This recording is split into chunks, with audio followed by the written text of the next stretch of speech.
मित्रो नमस्कार. तुम्ही पाहता आकार DG9 आणि मी आहे प्रभाकर सूर्यवंशी. मागच्या एपिसोडमध्ये आपण एक्स मुस्लिम साहिलशी गप्पा मारत होतो.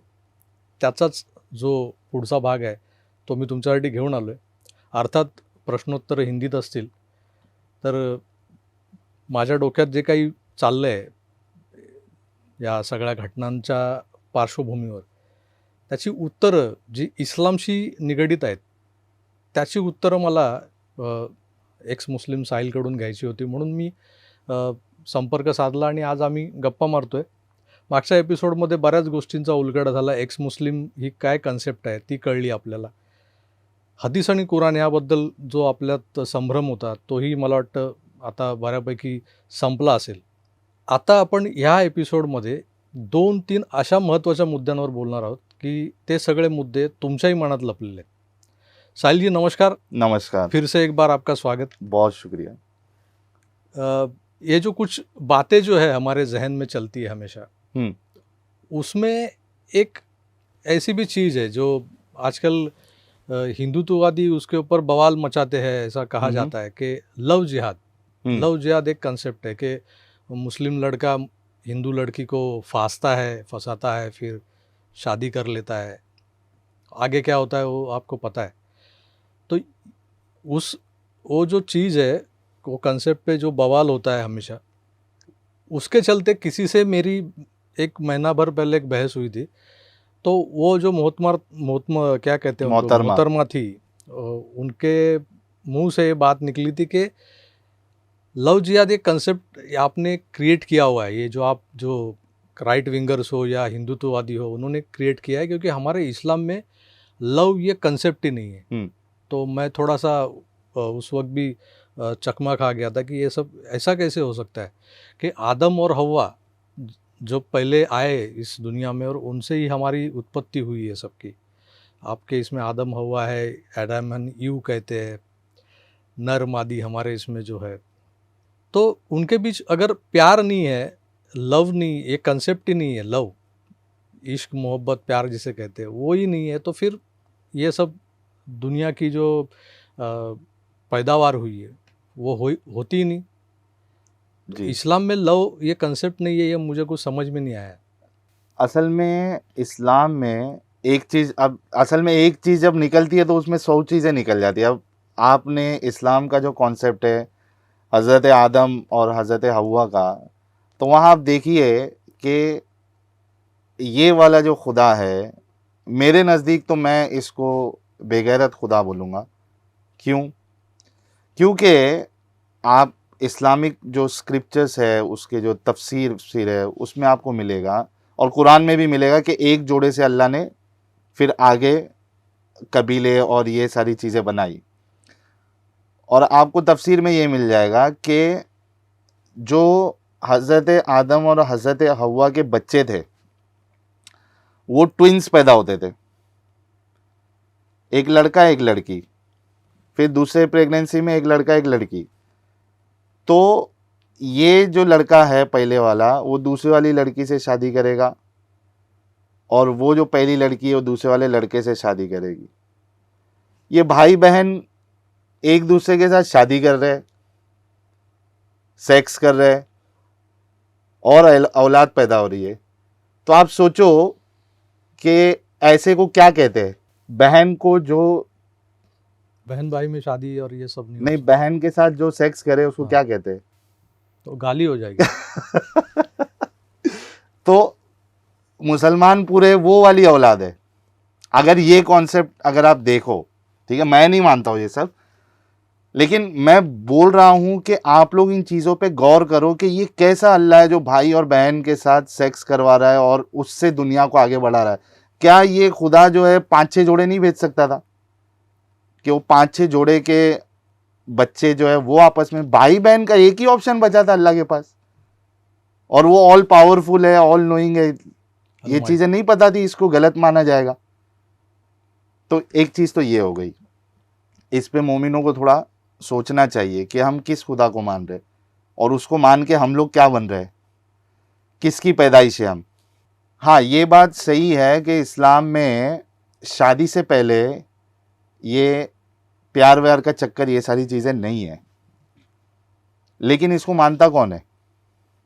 जो लव जिहाद के जो केस हो रहे हैं उसमें तो यही हो रहा है।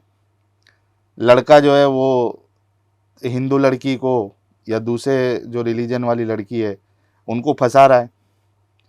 वैसे भी उसकी कौम की लड़कियों को तो वो टेंट पिना दिया गया है और वो घर पे रख रहे हैं। पढ़ाई लिखाई, अभी एक मौलाना का बयान सुन रहा था, तुम पढ़ाते हो कॉलेज विलेज, तुम्हारी लड़कियां जो है वो हिंदुओं के चक्कर में आ रही है और ये हो रही है, तो वैसे ही वो पढ़ाई में तो उनको वैसे भी आगे नहीं बढ़ाते, तो उनको वो चीज़ मिल नहीं रही मार्केट में। बचा कौन? हिंदू लड़कियां। अब वो हिंदू लड़कियों में भी कुछ एकदम पागल लोग होते हैं, उनको ये सारी चीज़ें पता नहीं होती है कि होने क्या वाला है, वो उनकी चक्कर में फंस जाती है। अब देखो इसका जो साइकिल है वो कैसा होता है वो मैं बताता हूँ आपको। स्टार्टिंग क्या करेगा? वो लड़का प्यार करेगा और उस लड़की को कहेगा कि भाई तू अपने हिसाब से तू अपनी ज़िंदगी गुजार सकती है, मैं तुझे कोई चीज़ में रोकूंगा नहीं, तेरे कपड़ों के बारे में मैं कुछ नहीं कहूँगा, तुझे जो पहनना है पहन, तुझे मंदिर जाना है तू जा, मुझे कोई प्रॉब्लम नहीं। जब वो स्टेज आगे बढ़ेगा उसके बाद वो क्या कहेगा कि यार मेरे घर वाले नहीं मान रहे, सिर्फ तू नाम के लिए धर्म बदल ले, इस्लाम कबूल कर ले, तेरे को जो मानने का तू मान, सिर्फ नाम के लिए, थोड़े देर के लिए। अब ये बेवकूफ़ लड़की उसकी ये बात में भी आ जाती है, उसने धर्म परिवर्तन कर लिया, उसके बाद वो शादी हुई, घर पे गई। अब इसने जितनी आज़ादी बोली थी कि मुझे ये प्रॉब्लम नहीं वो प्रॉब्लम नहीं, अब वो सारी चीज़ें वो स्टार्ट करेगा, उसका इस्लाम जो है स्टार्ट हो जाएगा। वो बोलेगा कि आपने बुर्का पहनना है, आपने पर्दा करना है, उसके घर वाले फोर्स करेंगे, मंदिर जाने नहीं देंगे, नमाज पढ़वाएंगे। और उसके बाद फिर जो क्लैश शुरू होता है, फिर क्या होता है सबको मालूम है। वो फ्रिज में मिलेगी या फिर कोर्ट के चक्कर खाते बैठो या पुलिस के चक्कर खाते बैठो। तो ये पूरा एक फेज जो है वो अक्सर लड़कियों को इससे जाना पड़ता है। अच्छा, जो लड़कियां गैर मुस्लिम से शादी कर लेती है, आपको पता है कि वो इस्लाम की नज़र में वो शादी वैलिड ही नहीं है। इस्लाम आपको इस बात की इजाज़त नहीं देता कि आप एक नॉन मुस्लिम से शादी करें। हाँ। अब उसने कर लिया, जैसे 2-3 बड़े बड़े एग्जाम्पल है। अब एक मौलाना, उनका डिबेट चालू था एक फीमेल के साथ, उन्होंने कह दिया तुम तो जिना कर रही हो, तुम्हारे बच्चे जिना के पैदावार है, तो वो उन पे भड़क गई। मौलाना कह रहा है मैं इस्लाम बता रहा हूँ, एंकर कह रहा है नहीं नहीं तुम ऐसा कैसा बोल सकते हैं, ये इस्लाम नहीं है। अरे भाई वो इस्लाम बता रहा है, वो सही बता रहा है, कोसना है तो इस्लाम को कोसो। मैं न्यूज़ वालों से कहना चाहता हूँ, क्या तमाशा बनाए हो तुम लोग? जो हकीकत है वो बयान करो, तुम क्या अलग नैरेटिव चला रहे हो? जो इस्लाम में गलत है वो बोलो ना खुल के गलत है, किस चीज़ का तुमको इतना डर है? वो मौलाना सही बोल रहा है कि वो जिना कर रही है। वो जिना समझ में आता है? नहीं, यही पूछने जा रहा था मैं आपको कि ये जिना जो वर्ड आपने यूज़ किया, हमें तो वो जिना पता है जो 47 में जो पाकिस्तान चला गया। तो ये जिना क्या है ये भी बता दीजिए।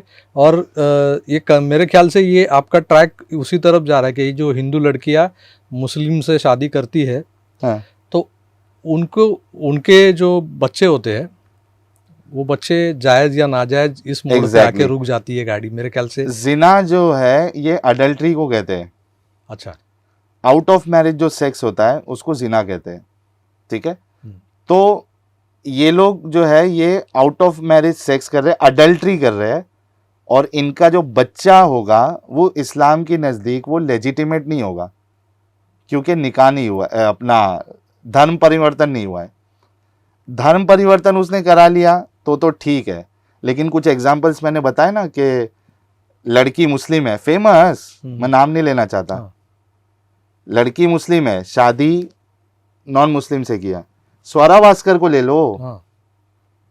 स्वरा भास्कर जी से मेरा सवाल है, जाओ कोई मौलवी के पास या अपने शौहर के पास ही जाओ और उसको पूछो बच्चा हुआ क्या उनको? हुआ ना। अच्छा हुआ है। तो बच्चा होने ही वाला था। अच्छा, नहीं मैं इतना देखता नहीं हूँ, मुझे सिर्फ इतना पता है कि शादी हुई है कोई मोमिन के साथ, तो जाके मौलवी से पूछे, इस्लाम की रूह से पूछे, कुरान और हदीस की रूह से पूछे कि मेरा बच्चा जो है वो हलाली है या हरामी है। मैं नहीं कह रहा, मेरे नज़दीक कुछ नहीं है, मेरे नज़दीक तो सब चलता है, लेकिन इस्लाम के नज़दीक तुम्हारा बच्चा लेजिटिमेट है क्या नहीं है, तुम्हारी शादी लेजिटिमेट है क्या नहीं है, अगर तुम इस्लाम कबूल नहीं करी हो, तुम जो सेक्स कर रहे हो वो लेजिटिमेट है क्या नहीं है, ज़रा दोनों जाके ज़रा पूछे आलिम से। ये इनकी बात कर रहा हूँ मैं। ये जितने मतलब एग्रेशन से ये सब कुछ हो रहा है, लव जिहाद वाला सीन, जिस तरह से हिंदू लड़कियां फिर फांसी जाती है, फिर उनको जबरन उनका धर्मांतरण किया जाता है, घर में फिर तकलीफ़ें शुरू हो जाती है। 16वीं सदी की बात है, छत्रपति शिवाजी महाराज का एक बहुत उनके जीवन का एक प्रसंग है, बहुत बड़ा मशहूर प्रसंग है वो। सूरत पे उन्होंने एक किया था, अटैक किया था सूरत लूटने के लिए। वो लूट होने के बाद वो जब लौट रहे थे तो कल्याण बीच में लगता है, कल्याण जो हमें स्टेशन है यहाँ, और कल्याण के एक सूबेदार थे जो वहाँ का जो सूबा था, उसके ऊपर भी अटैक हुआ। वो मुस्लिम था, इसलिए फिर वो जीत गए वहाँ पे, छत्रपति शिवाजी महाराज की सेना जीत गई। वो सूबेदार की जो बहू थी वो बहुत बेहद खूबसूरत थी, तो उसे लूट की तौर पे उन्होंने उठा लिया सैनिकों ने, और उनको लगा कि हम इसे महाराज के सामने पेश करेंगे तो महाराज खुश हो जाएंगे। तो जब वो दरबार में लाया गया, उसको तो पेश किया गया, तो जब बताया गया महाराज को कि ये कल्याण के सूबेदार की बहू है और ये आपको नजराने के तौर पे हम पेश कर रहे हैं, तो उस वक्त महाराज ने कहा था कि ये परस्त्री मुझे माता के समान है, इसको बाइज्जत यहाँ जहाँ से लाए हो वहाँ पे छोड़ा, और उसको हमारे में महाराष्ट्रियन लोगों में गिफ्ट देते, खंड और नारळ जो होता है, मतलब साड़ी और ये सब उसको देके उसको विदा किया गया। तो वो जो सीन है वो मेरे नज़र के सामने हमेशा आता है कि एक हिंदू पादशाह छत्रपति शिवाजी महाराज अपने दुश्मन की औरत के साथ कैसे बर्ताव किया करते थे। और आज आप 16 से, हाँ ये आज का छोड़ दो, मैं आपको 1400 साल पहले लेके जाता हूँ। हमारे जो रसूलुल्लाह है वो क्या करते थे, या उनके जो साथी है क्या करते थे, वो जब अटैक करते थे किसी कौम के ऊपर, काफिर कौम के ऊपर, तो उनके मर्दों को मार देते थे और उनकी औरतों को लौंडी बना लेते थे, सेक्स स्लेव्स बना लेते थे। उसके बाद जितने लोग गए थे ये अटैक करने के लिए, उसमें वो वहाँ से जितना माल लूटा है वो लूट मार में से उनको मिलेगा 1/5 जो है वो रसूलुल्लाह के खाते में जाएगा, और वो जो कैप्चर की हुई लौंडियाँ हैं, सेक्स स्लेव्स हैं, ये उनको आपस में बांट देते थे कि ये तेरे खाते में, ये तेरे खाते में, ये तेरे खाते में। शिवाजी महाराज क्या किए, इज्जत के साथ उसको छोड़ के आए। ये क्या करते थे, उनके साथ सेक्स करते थे, लौंडियों को पकड़ते थे, उनके साथ सेक्स करते थे, उनको मार्केट में बेचते भी थे। अब मेरा मुसलमानों से ये सवाल है कि आप यहीं पे देख लीजिए कि कौन अच्छा इंसान है। नबी तो बहुत दूर की बात, एक अच्छा इंसान ऐसा काम करेगा? आपके रसूलुल्लाह ने, आपके सहाबा ने ये काम किया है। और कुरान में सूरह मोमिनून चैप्टर नंबर जो 23 है उसकी 1 to 6 आप पढ़ ले, मोमिनों की सिफत बता रहा है। वहाँ अल्लाह खुद इजाज़त दे रहा है कि आप अपनी बीवी और अपनी लौंडियाँ, सेक्स स्लेव्स के साथ आप सेक्स कर सकते हैं। अरे भाई, कैसे खुदा को मान रहे हो आप लोग? खुदा इस चीज़ की कैसे इजाज़त दे सकता है, ऐसी घटिया चीज़ों की? तो जो मोमिन हजरात है, मैं उनसे कहूँगा कि आप कंपेयर करो। हालांकि मैं तो कंपेयर करना भी एक गलत चीज़ समझूंगा शिवाजी महाराज के साथ, कंपैरिजन नहीं है उनका, लेकिन फिर भी चूंकि आप इनको रोल मॉडल मानते हो तो ज़रा देखो शिवाजी महाराज का जो अमल है वो क्या है, और आपके रसूल, आपके सहाबा जिनको आप दुनिया में यानी अब तक के जितने इंसान आए हैं उनमें से सबसे बेस्ट मानते हो, उनका क्या तरीका रहा है? एक तरह का एग्रेशन है, मतलब पूरी दुनिया को काबिज करना। इस्लाम बना, मतलब सब जगह इस्लाम का परचम लहराना, ये एक आपके वो मजहब में लिखा गया है। उसके चलते हुए एक गजवाए हिंद जो कंसेप्ट आई है नई मतलब वो पुरानी है, मगर अभी उस थोड़ी सी उछल रही है वापस।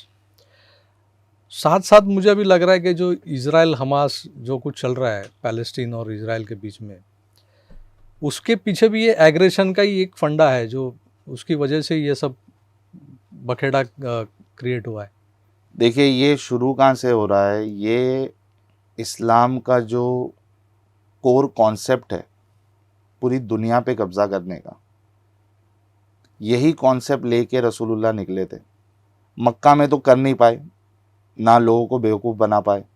सिर्फ 70-80 13 साल मक्की ज़िंदगी में 70 से 80 या 90 लोग ही इस्लाम कबूल करे, बाकी लोग तो नहीं कर रहे थे। लेकिन मदीना से उनको जब सपोर्ट मिला, उन लोग ने कहा कि हाँ हम आपको सपोर्ट करेंगे, तो ये मदीना हिजरत करके गए, ये और इनके साथी रसूलुल्लाह के। वहाँ पहुँचते साथ ही पहली जिहाद की आयत नाजिल हो गई।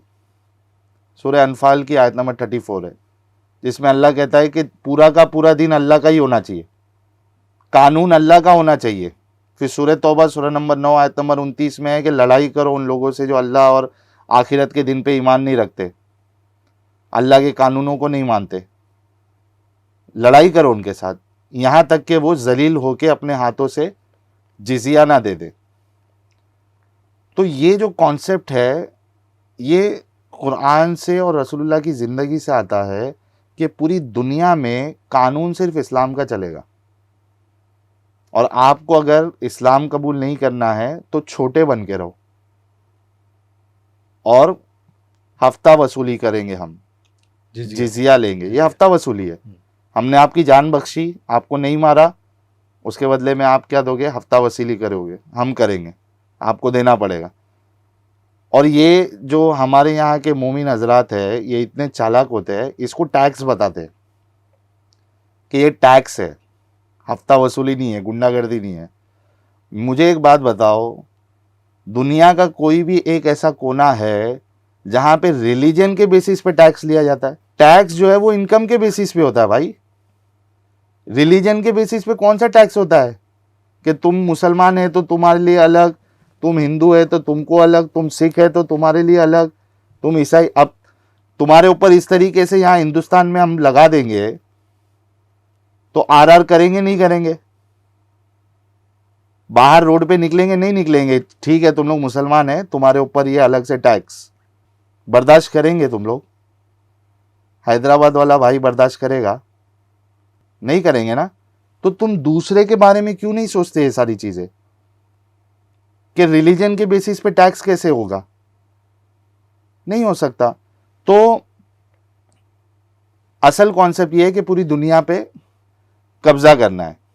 अब उसी में एक हदीस आती है, और इस पे बाकायदा मैंने 2 एपिसोड लाइव स्ट्रीम की है, मुसलमानों के साथ डिस्कशन किया है गजवाए हिंद के ऊपर, जहाँ पे अल्लाह के रसूल जो है वो खुशखबरी दे रहे हैं उन लोगों को जो हिंद को इन्वेड करेगा। हिंद यानी इंडिया, वो खुशखबरी दे रहे हैं। तो भाई खुशखबरी में तो मुसलमान तो आना चाहेंगे ही, रसूलुल्लाह की जन्नत चाहिए ना उनको, तो जन्नत पे अमल करने के लिए गजवा हिंद तो करना पड़ेगा। अब यहाँ वाले जो मोमिन है चालाक, वो आपको घुमा फिरा के बताएंगे, डायरेक्टली नहीं बताएंगे। क्यों? क्योंकि अभी माइनॉरिटी में, तो अब विक्टिम कार्ड प्ले करना है। लेकिन वही पाकिस्तान के मौलवी से पूछो आप, वो साफ साफ बोलेगा हमको गजवा हिंद करना है। यहाँ वाला नहीं बोलेगा, यहाँ ताकत नहीं है, वहाँ है मेजॉरिटी में, वहाँ वाले बोल। ऐसा क्यों भाई? हदीस एक है, तुम अलग बता रहे हो, वो अलग बता रहा है। तो ये जो गजवाए हिंद की बात है, ये रसूलुल्लाह ने कही है, हदीस मौजूद है, इस पे हमने डिस्कशन किया है। यहाँ के जो मुसलमान हैं उनको ये सोचना चाहिए कि भाई आपको देश प्यारा या आपका मज़हब प्यारा, दोनों में से एक फैसला करो। हमको देश भी प्यारा, हमारा मजहब, तो भाई नहीं हो सकता। जो शख्स हमारे हिंदुस्तान पे अटैक करने की बात करके गया वो हमारा नहीं, आपके रसूलुल्लाह करके गए। आप या तो हिंदुस्तानी हो जाओ, भारतीय हो जाओ, या तो अपने आप को सच्चा हिंदुस्तानी बोलना बंद कर दो। दो में से एक फैसला कर लो, दोनों चीज़ एक साथ नहीं हो सकती। जो आप बताओ, जो हिंदुस्तान पे अटैक करने की बात करेगा वो हमारा है क्या? नहीं, सवाल ही नहीं आता। नहीं ना, तो मुसलमान अभी फैसला करे इस बात पे। सही बात है। मुसलमान ही क्या, यहाँ इस हिंदुस्तान में जो नागरिक रहता है, जो यहाँ का हिंदुस्तानी है, उसने सोचना चाहिए कि हमें हमारे मज़हब से कितना प्यार करना है। हमारा मज़हब हमारे घर तक ही सीमित रखना चाहिए, ना कि रास्ते पे उतारना चाहिए। बिल्कुल। मगर ये मज़हब ऐसा है कि वो घर तक कभी सीमित रहा ही नहीं आज तक। कुछ भी हो जाए वहाँ पे, हमास ने और कुछ गाज़ा पट्टी में कुछ हो गया तो हमारे ये भाई लोग रास्ते पे उतर आए थे, हमने देखा है। तो इनका मज़हब हमेशा रास्ते पे ही उतरता है, ये रास्ते पे आने वाला ही मज़हब है। और ऐसे मज़हब को कितना आगे बढ़ावा देना है कि इस मज़हब के बारे में जो हम लोग नहीं जानते थे वो भी हमने पिछले ये 2 एपिसोड में थोड़ा बहुत कुछ जानने की कोशिश की है, और मुझे लगता है कि आप भी बहुत कुछ जान गए होंगे। ऐसा मज़हब हिंदुस्तान के लिए कितना बड़ा खतरा है, ये आप ही सोच लीजिए। मुझे लगता है कि इस मोड़ पे हमको रुकना चाहिए। बहुत सारे सवाल और भी मेरे मन में पनप रहे हैं, वो सवाल लेके अगले एपिसोड में ज़रूर मिलूँगा। तुर्तास थांबतो, पुन्हा भेटूच. तोवर आपली काळजी घ्या आणि पाहत राहा कर DG9. धन्यवाद. नमस्कार.